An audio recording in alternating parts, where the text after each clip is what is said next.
Entre la rade de Marseille et l'étang de Berre, le tunnel de navigation du Rove, tout en pierre taillée, est le plus grand du monde. 7 km sous terre en bateau et 8 km de canal vers l'étang de Berre.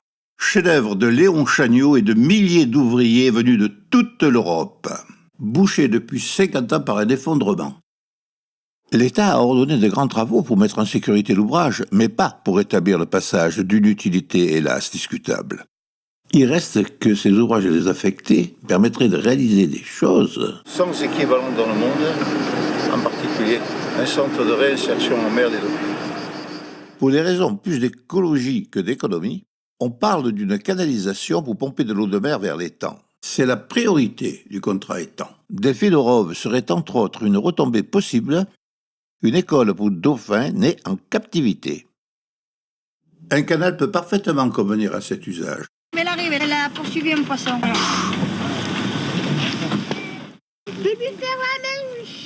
Cette merveilleuse amitié a duré 3 ans, puis Fanny est allée rejoindre les siens. Rempli en eau de mer, le canal du Rove pourrait fournir aux dauphins un accueil bien plus convenable que le canal Saint-Louis à l'époque. C'est ce que je vais essayer de vous raconter. En allant d'abord voir ce canal du ciel.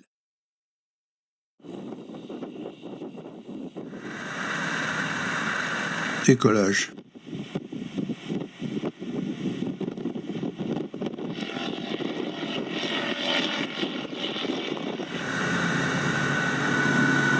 On traverse les pistes de Marignane. À gauche, l'étang de Bolmont séparé de celui de Berre par le cordon du Jai. En portière à gauche, la chaîne de l'Estaque et derrière, la rade et les îles marseillaises. De Marignane à Châteauneuf, le canal suit la rive sud du Bolmont. En bas à droite, le canal large de 20 mètres, entranché jusqu'au port Saint-Pierre. La largeur y est portée à 45 mètres et à 120 dans le bassin d'évitage. On va survoler maintenant une partie du domaine du Conservatoire du Littoral. Le canal s'y ramifie en darse. En somme, des kilomètres offerts aux dauphins pour chasser, nager, jouer, environnés de zones protégées Natura 2000. Il faut empêcher les dauphins de sortir par ici. On pourrait y faire une réplique muséologique de la grande bordigue de Martigues. Elle arrêterait les dauphins dans un sens, piégerait vif les poissons dans l'autre et laisserait passer les bateaux. Allez. Pour voir de près le canal, ses paysages, ses oiseaux, il faut y aller en bateau. Route inverse du Bol, la Mède, le canal, et on s'arrête au Port Saint-Pierre. Venant de l'étang, on entre dans le canal du Rove par l'anse de la Mède et on passe sous le pont du Jai.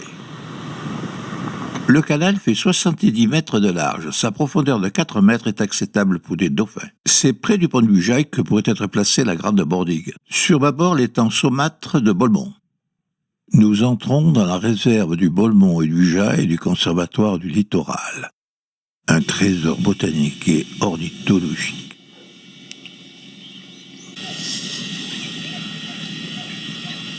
Le canal a été gagné sur le Bolmont en élevant une longue digue, avec 2 passages seulement. De l'autre côté, la rive originelle. Venus en Europe comme animaux domestiques, les cygnes y vivent aujourd'hui à l'état sauvage. Lieu sacré. Nous longeons une réserve de chasse à la sauvagerie.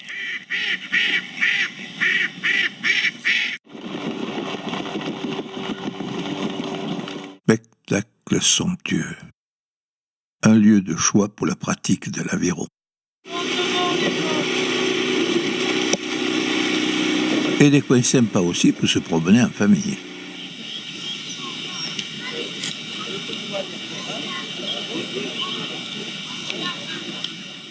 Sans se risquer pour autant dans les enclos des vachettes camarguaises. Comme ces hérons pique-bœufs. Ce héron cendré nous montre que la digue est son territoire. Et voilà qu'une jolie aigrette lui rend visite. Paysage de Darse. Elles sont entrecoupées de pelouses qui poussent sur des tertres surélevés, derrière lesquelles se cachent au ras de l'eau des marais peuplés de taureaux de Camargue.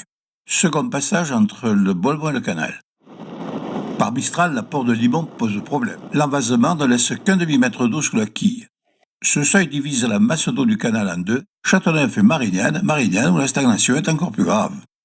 Heureusement, elle recevra en premier l'eau de mer. Ici, station d'épuration avec une nuée de goélands. En face, au bord du bassin d'évitement, une aire de détente destinée aux familles. Verra-t-on ce qu'on a vu avec Fanny? Pourquoi pas, mais de façon bien contrôlée et réglementée. Être captif, c'est déjà être apprivoisé.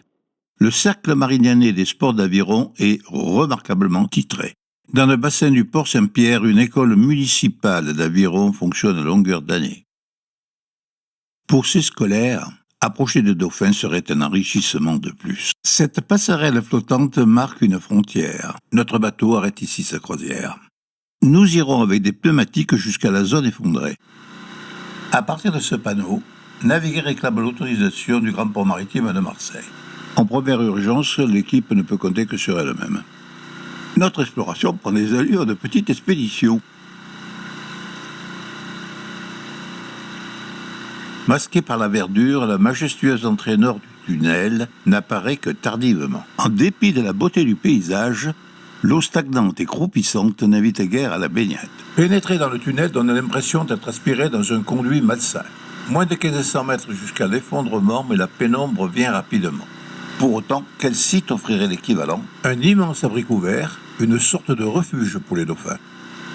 Un peu d'appréhension se lit sur les visages. Confrontés à un environnement de ce genre, les dauphins auraient sur nous des avantages énormes. Leur sonar, mais surtout leur vision de nuit, incroyablement perçante. Nous approchons de la zone effondrée. Le trajet en Zodiac va s'arrêter là, mais nous sommes assez nombreux pour porter tout le matériel et les kayaks de l'autre côté. Un renfort de 5 hommes et de 4 kayaks.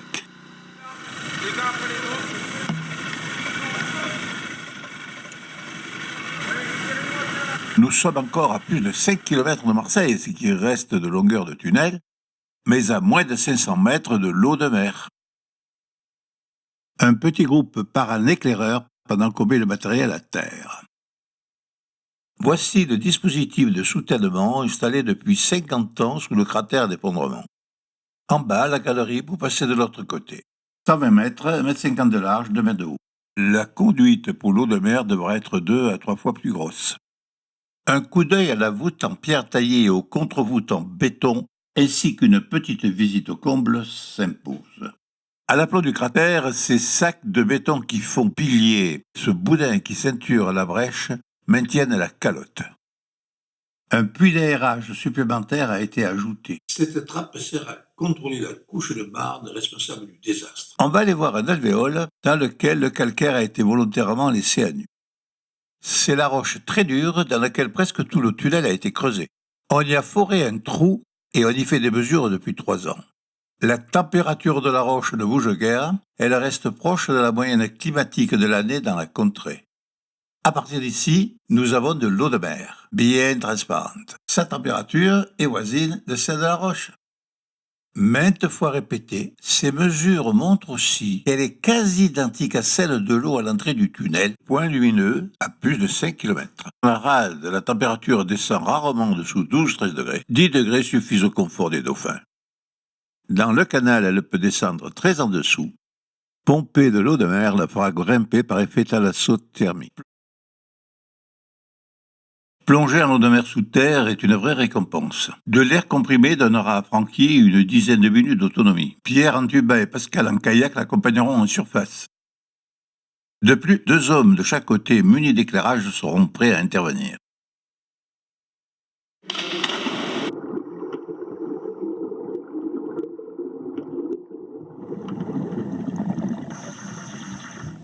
Les pierres tombées à l'eau sont zébrées de tubes de polyquettes sédentaires dont dépassent de petits panaches de tentacules qui capturent des proies microscopiques. Cette boule blanchâtre est une éponge siliceuse, urticante. En voici une autre. L'attention est attirée par un anthozoaire, un animal fleur.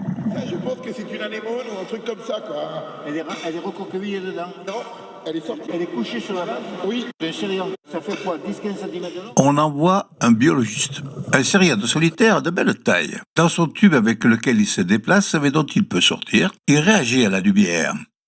Il préfère l'ombre et on le dit peu commode.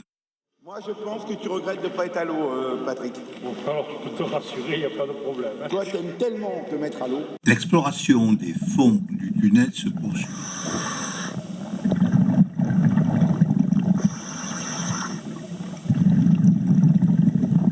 Les dés, mon sponge. Blanche, j'en ai fumé plein. Tu vas voir encore. Le tunnel abrite un étonnant peuplement de Geodia sidonium, espèce protégée par la Convention de Barcelone. Elle suscite un grand intérêt en recherche pharmacologique, produisant des substances actives contre le cancer du sein. On reviendra prélever des échantillons pour des analyses génétiques. Pour le moment, nous n'avons exploré en plongée qu'une très faible partie du segment sud du tunnel. En revanche, les kayakistes de l'étang nouveau l'ont plusieurs fois parcouru d'un bout à l'autre. Le 3 décembre 2012, pour la première fois, ils sont ressortis à Marseille, à l'autre bout du tunnel. Vas-y, pagaie. Ouais, on arrive. On est revenu côté étang. Patrick et Francky se préparent pour une plongée qui cette fois ne sera pas une partie de plaisir. Il s'agit de récupérer un projecteur perdu dans des eaux putrides et sans visibilité. Ne serait-ce que 4 mètres sous la surface, mais dans des lieux aussi retirés, il est risqué de plonger seul dans une eau de qualité aussi mauvaise. Il faut une approche professionnelle. Le dégagement des gaz de fermentation est un danger. À la surface, l'odeur est infecte. En bas, elle pénètre par les bords du masque. La surprise, c'est que plus près des parois, la transparence s'améliore. C'est dû à la filtration par ces naisselles de moules et par les vers qui foisonnent dans ces tubes, 70 mètres sous terre dans la ténèbre. Tu l'as retrouvé ? Impec. Le précieux projecteur a été récupéré. Ça sent l'hydrogène sulfuré à mort, les mecs. Un paquet de branches au fond, et on a passé de la base. Ça passe. Il y a du nettoyage à faire à l'eau de mer. Nous rentrons. Fascinés, mais consternés que la qualité des eaux soit laissée telle dans un site aussi exceptionnel. Les riverains, les citoyens en ont conscience. Les services, les élus s'avouent dépassés. Un débit de quelques mètres cubes seconde suffirait à réoxygéner et réhabiliter le milieu aquatique. Le retour de projets comme Delphinodrome serait considérable en termes d'image du territoire, du respect de la nature et du cadre de vie. Ce serait permettre l'épanouissement de la vie marine dans ces lieux enchantés.